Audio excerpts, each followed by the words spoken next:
Welcome to the Psych Central Show, where each episode presents an in-depth look at issues from the field of psychology and mental health, with host Gabe Howard and co-host Vincent M. Wales. Hello, everyone, and welcome to this week's episode of the Psych Central Show podcast. My name is Gabe Howard, and with me, as always, is Vincent M. Wales. Before we get started, I want to remind you about our sponsor, because remember, you can get 1 week of free, convenient, affordable, private online counseling anytime, anywhere, by visiting betterhelp.com/psychcentral. Now that we've got that out of the way, let's introduce Dr. Stephen Snyder. Stephen, welcome to the show. Hey, thanks for having me. Really excited to be here. We're glad you're here as well. Stephen, tell us a little bit about yourself. What's your background? I'm a sex therapist in New York City. It's pretty much all I do. And I've been doing that for about 30 years. And now also the author of a new book, Love Worth Making, How to Have Ridiculously Great Sex in a Long-Lasting Relationship. I see couples and individuals for consultations and sex therapy, and that's basically what I do. Well, that is very cool. Now, explain to our audience what a sex therapist is, because I think that a lot of people believe that this is just something that either very, very rich people do, usually maybe to try to explain their affairs away, or it's just something that's featured in movies. But we know that it's actually a lot more common. I think that people just don't talk about it, giving it this sort of enigmatic property to it. But it's actually very common, right? It's pretty common, although it's probably underutilized. Actually, in the beginning of my book, I tell a story of my daughter told me when she comes home from 6th grade. She says, we're going around the room talking about what our parents do for a living. And came her turn. She said, I was a psychiatrist, which happens to be true. And her best friend sitting behind her goes, he's a sex therapist, at which point the class went nuts. And after all the shouting and hubbub had died down, one little kid in the corner goes, what does he do? So that's always the curiosity. So we always tell people that we don't sleep with patients. We don't really touch them at all. We just talk about sexual problems. But it turns out when you talk about sex with people, it opens up a whole nother dimension for people, because there's all sorts of things that people are feeling when they go to bed, when they make love, that they don't talk about. So simply coming into a room with a facilitator and talking about your sex life can be an extraordinary experience. I always have people focus on their feelings. What are they really feeling when they make love? People want to know, are people really authentically feeling aroused? That's usually the first step. Not many people know, what's authentic arousal or not. They just think it's being hard or wet. So you really have to tell people it's a lot more than being hard or wet. So your book, however, you've described it as kind of a self-help book, right? So yeah, not absolutely. Going in and seeing you, but having you come to them in the written word. Absolutely. I'm the same person in the office as in the book. And after 30 years of doing this, I figured, I could get this down on paper that anybody could read. And there's some real basic things that whether you ever end up going to a sex therapist or not, most people can benefit from. For instance, what I mentioned before about knowing how aroused you are, not many people have developed a vocabulary to discuss their own arousal experiences. That's one of the first things I do in the book. I talk about how arousal has 3 main hallmarks. The first is it kind of grabs you and takes you over. So you're not so worried about what's going to happen the next day. If the phone rings, you don't really care. You don't care who's calling. You're just involved with your own erotic experience. People tend to lose IQ points when they get aroused. People who are aroused tend to arrive late for meetings because their time sense gets disturbed. Number 2 is that when somebody's aroused, they tend to regress. They get a little more selfish, a little less willing to have deferred gratification, a little more childish. They just want what they want now. We may feel very into our partner, but we don't really want to hear all about how their day went. We just want them to make nice noises and tell us we're wonderful. And the third is that arousal feels validating. It makes you feel good about yourself. You have a feeling of, that's who I really am. That's where I really live. Thank you for bringing me home to where I really live. So the beginning is to get people talking a vocabulary so they can recognize when they're really authentically aroused. Couples could have sex for years and never be authentically aroused, but it's that authentic arousal that really creates, as I say in the book, love worth making, the kind of sex that's going to make you really want to come back for more. It's very interesting that you say that people don't have a vocabulary surrounding sex, since you can drive down the street and see that sex is being used to sell toothpaste and bubble gum, and every product imaginable has some sort of sexual tie-in. Why do you think it is that way? Why are we willing to talk about other people having sex, but we lack the vocabulary to discuss it with our partners? I'm really glad you asked that question. One might say, and this is not original to me, that there are three parts of sexual experience. One might call them the body, the head, and the heart. The body, physical sensation, friction. People have a vocabulary for that. The head, fantasy, desire. People have a vocabulary for that. The heart, that's where people lack the vocabulary. And so what I talk about is this infantile regressive quality to really, really good sex, where you feel this sense of validation, like, yeah, this is really me. I feel deeply felt. I feel deeply. I feel connected in a deep way. That's the part that people lack the vocabulary for. That's the one part of sex that you can't advertise, that you can't turn into a commodity. And it's that reason it's fallen off the radar in the modern world. You see a lot of self-help books about sex that talk about novelty, kink, fantasy, threesomes, polyamory, vibrators, sex toys, whatever. But they don't get into that heart aspect. That's why I wrote the book, because I couldn't find anything on that subject. You mentioned polyamory in that list there, and that is a topic that is very known to me. And I just want to hear what your opinions of it are. Good question. I get that asked all the time. The key thing with polyamory is you got to know that it's who you are. It's a little bit like being straight or gay.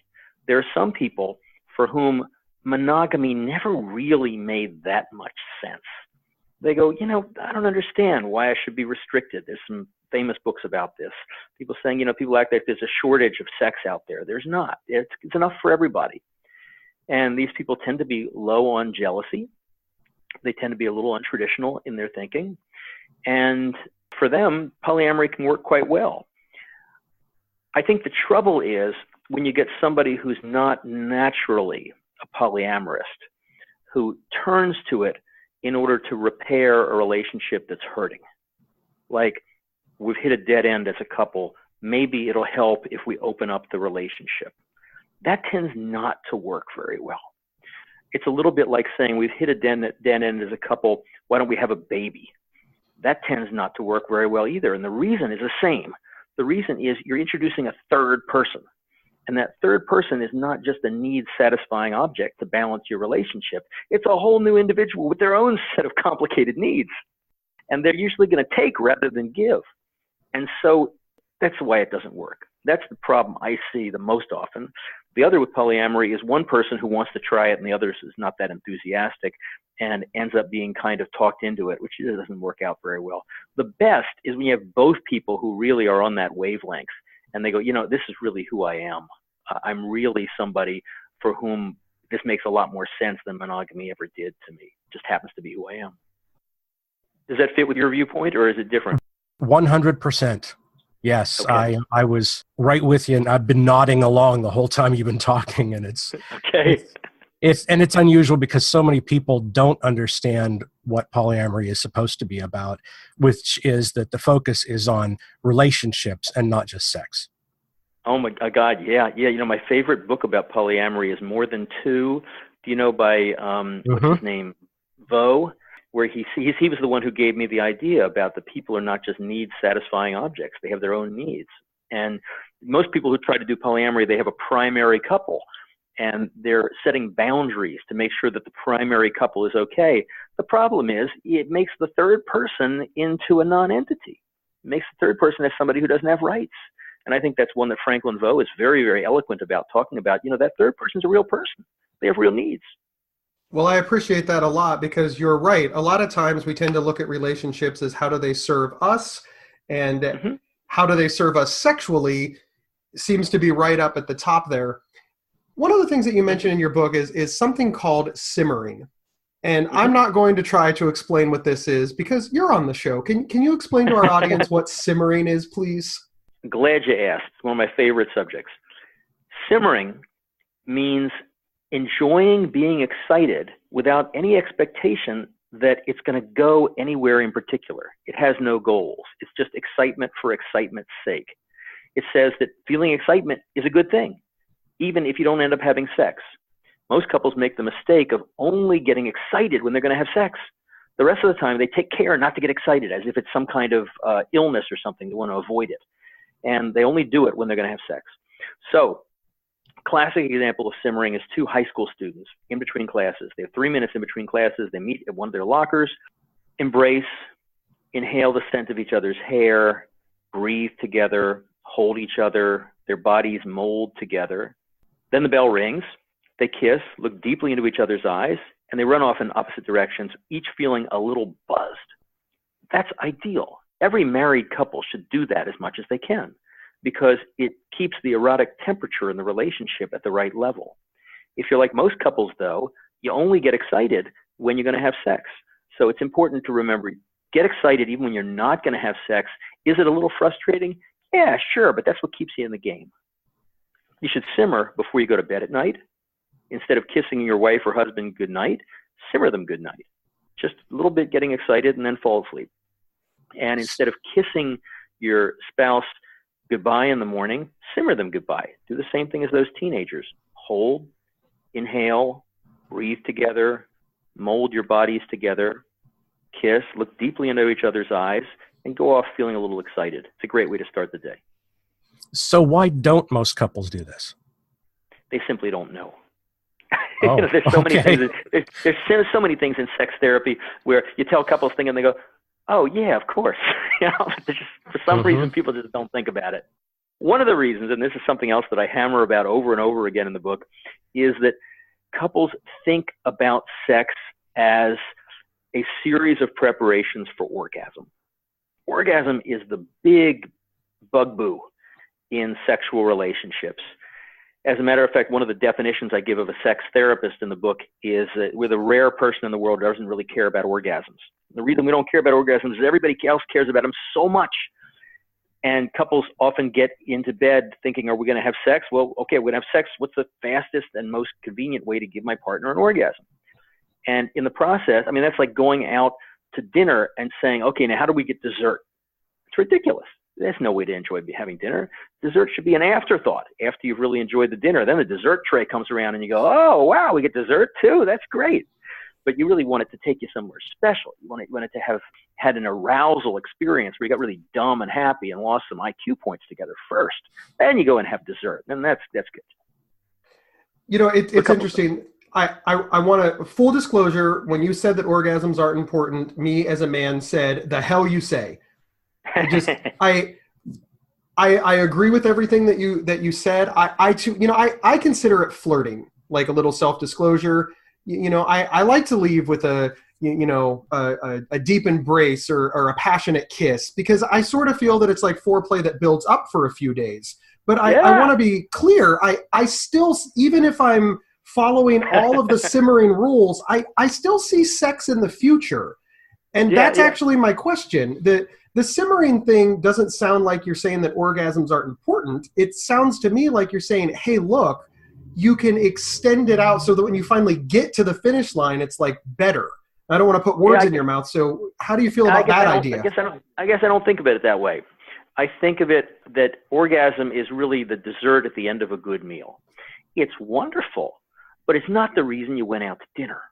The reason you go out to dinner is to feel dumb and happy together and to have the experience take you into that zone where you've lost those IQ points, where you don't care whether the phone rings, and where you feel that sense of very deep validation.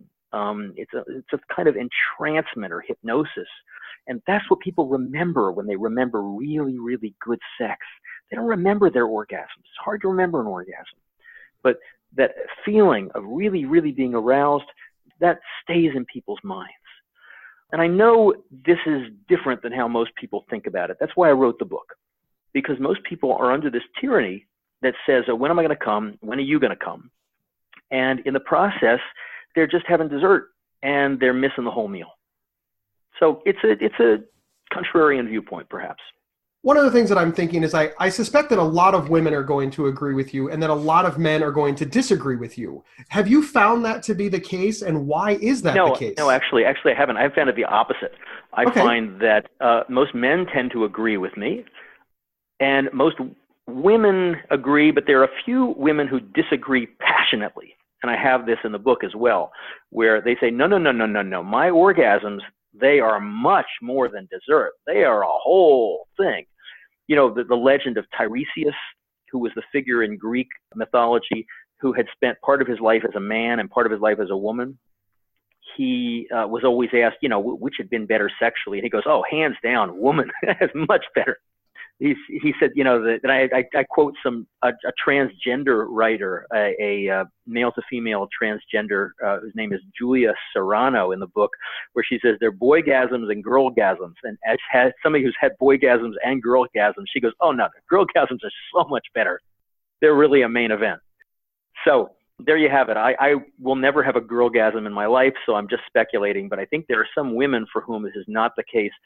Whereas most men, you know, it's an event, it happens, it doesn't last that long, and afterwards you're really done. There's a famous sex writer, Kevin Lehman, who compares a man after orgasm to like a dying salmon. And I think it's a very graphic description. but accurate. but accurate. This episode is sponsored by BetterHelp.com. Secure, convenient, and affordable online counseling. All counselors are licensed, accredited professionals. Anything you share is confidential. Schedule secure video or phone sessions, plus chat and text with your therapist whenever you feel it's needed. A month of online therapy often costs less than a single traditional face-to-face session. Go to BetterHelp.com/PsychCentral and experience 7 days of free therapy to see if online counseling is right for you. BetterHelp.com/PsychCentral. We really appreciate your candor when it comes to this topic, and I'm sure that our audience will as well, because, again, I'm a sex therapist. We're all about candor. Excellent. Vin, you had a question. Well, yeah, but now all I can think about is a dying salmon, and I'm just... You realize that, like, an insult is going to be, you haven't been a dying salmon in 2 years, or I was a dying salmon last night. The other thing that people don't realize, and I talk about this a lot in the book, is that you have more options than you think when you're in bed together with your partner. Most people feel they have to go through this highly stylized routine that they have to do foreplay, then they usually have to do some kind of intercourse, and then they have to have orgasms, and then they've kind of like done their thing. It's like in the Olympics, there's a mandatory requirement that every routine has to include these things. In reality, it doesn't. In reality, everybody knows that most women don't necessarily have to have an orgasm in order to be satisfied during sex, right? There is a double standard, though, in that most women will get upset if their man doesn't have an orgasm. But there's certain guys who have difficulty having orgasms. And for such a guy, I usually recommend have intercourse for a while. When you've had enough, pull out and give yourself an orgasm. It's a lot easier that way. I also recommend that couples, if one wants to have sex and the other doesn't, they do what's called lazy sex. And that's a term that a patient of mine invented a long time ago, where if one wants to and the other doesn't, the person who wants to have an orgasm or get excited lies on their back and strokes themselves to orgasm, while the other person just kind of rubs up against them and says nice things to them and kisses their hair. Everybody's happy. So it doesn't always have to be mutual. You got a lot more options than you think. Right. Let's get to another point that kind of comes from something that you said there. Let's talk about erectile dysfunction. Okay. What do you suggest for, I mean, aside from, a little blue pill, what do you suggest for couples that are dealing with that? Okay. I'm a strong believer in the little blue pill. I practiced sex therapy for a decade before Viagra was invented, but I got to tell you, the results are a lot better with it. I think that there's really only one reason a man needs to have an erection, and that's so he doesn't have to worry about whether he's going to get an erection.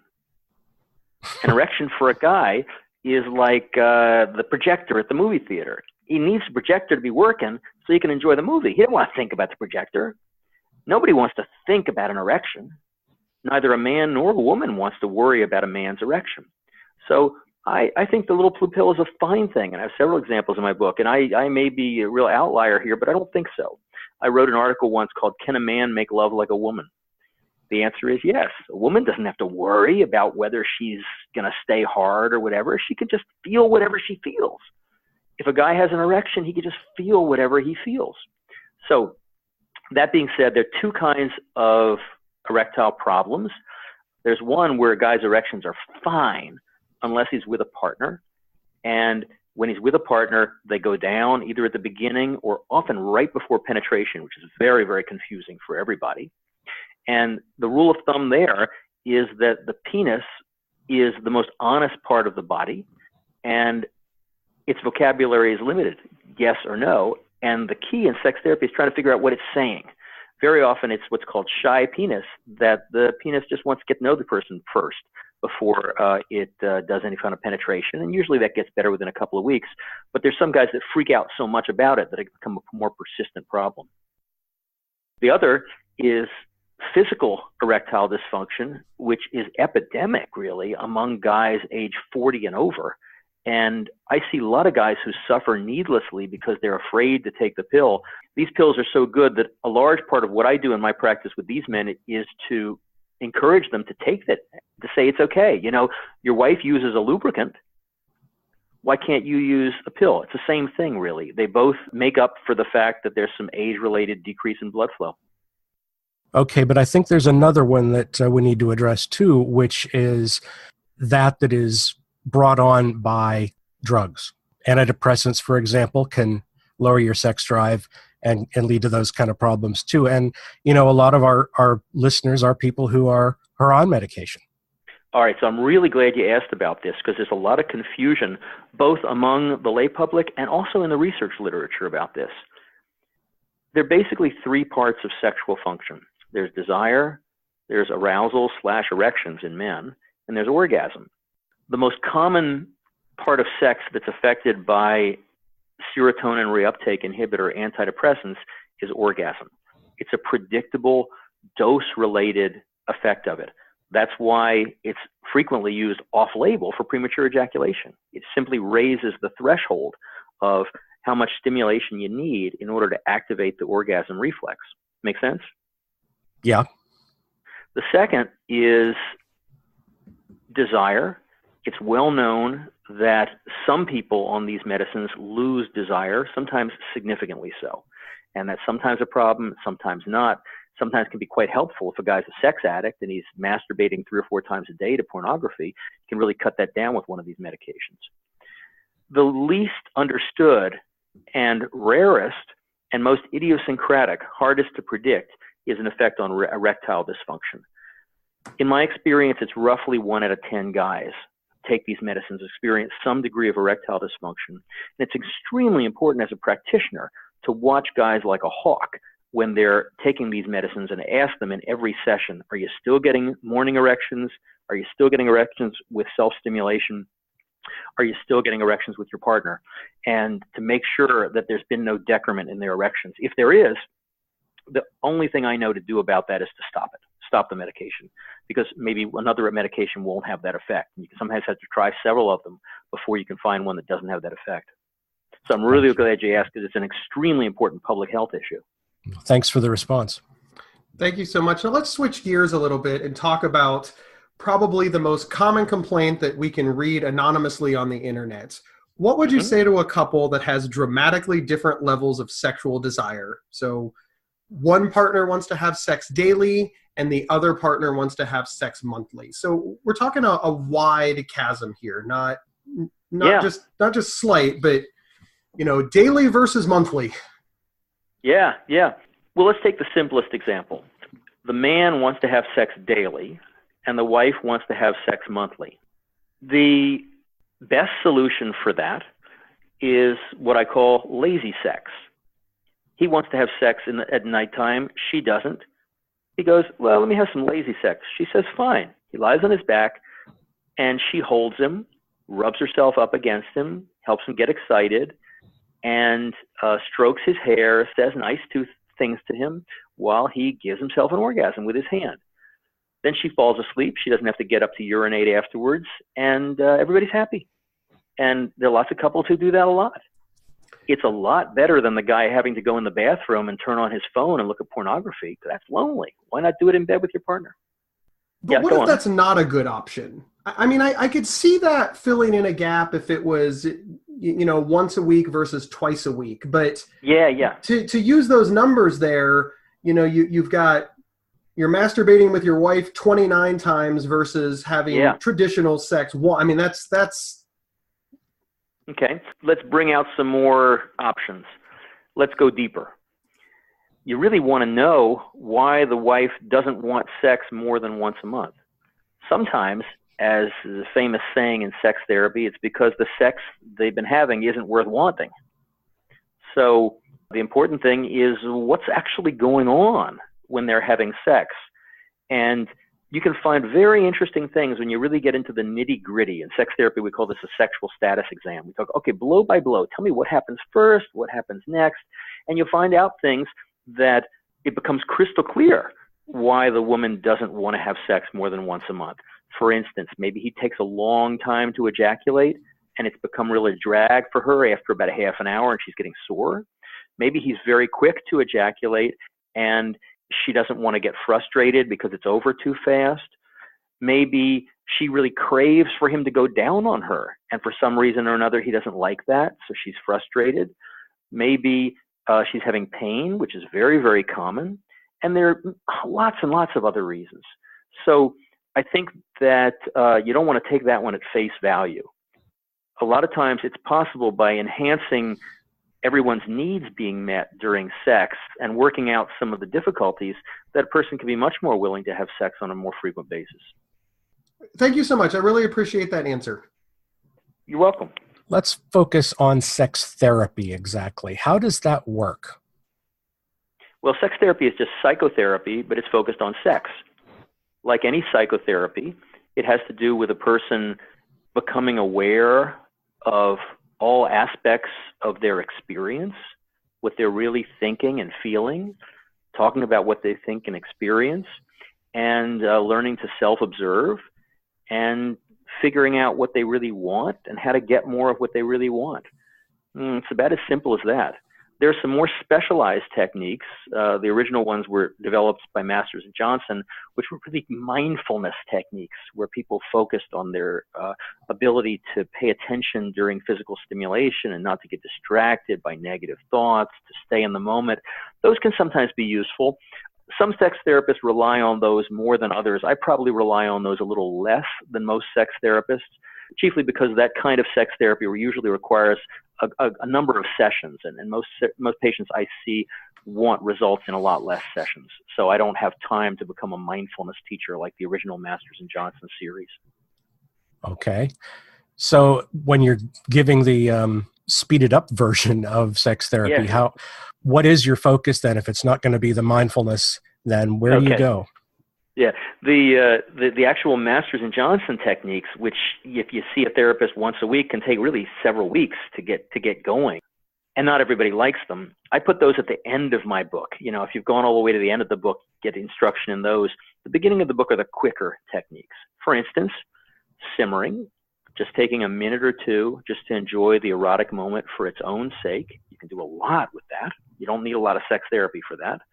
Another one that I kind of invented, I call the two-step, which is step 2 is to actually have sex, and step 1 is just to lie in bed together with the only agenda being to do nothing. So you're just not really doing much of anything and just tuning in and becoming aware in a mindful kind of way of what you're thinking and feeling, what your sensations are, the points of contact between your body and the bed, your breathing, your temperature. And that can slow you way down. And then at that point, you can turn to each other and you have a much more authentic experience. I think of this as an alternative to the traditional sex date. Trouble with sex dates, a couple gets in bed together and they're not really into having sex. It's a recipe for bad sex. So I like to have patients have a chance to kind of tune up a little bit first. I call it the two-step. And that can be a really nice technique for couples.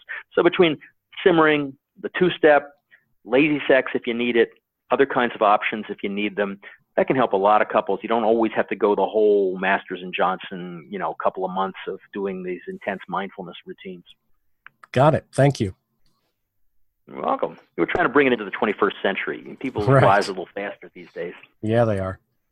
Wonderful. Well, thank you so very much for being on the show. The time always just flies by. We appreciate all the information that you've given us. Where can we find you? Where can we find you and the book? You have a website, and I'm assuming the book is on Amazon, where all fine books are sold. Yeah, book is on Amazon, Barnes & Noble, Books A Million, indie sites, and it's in hardcover and Kindle and audiobook.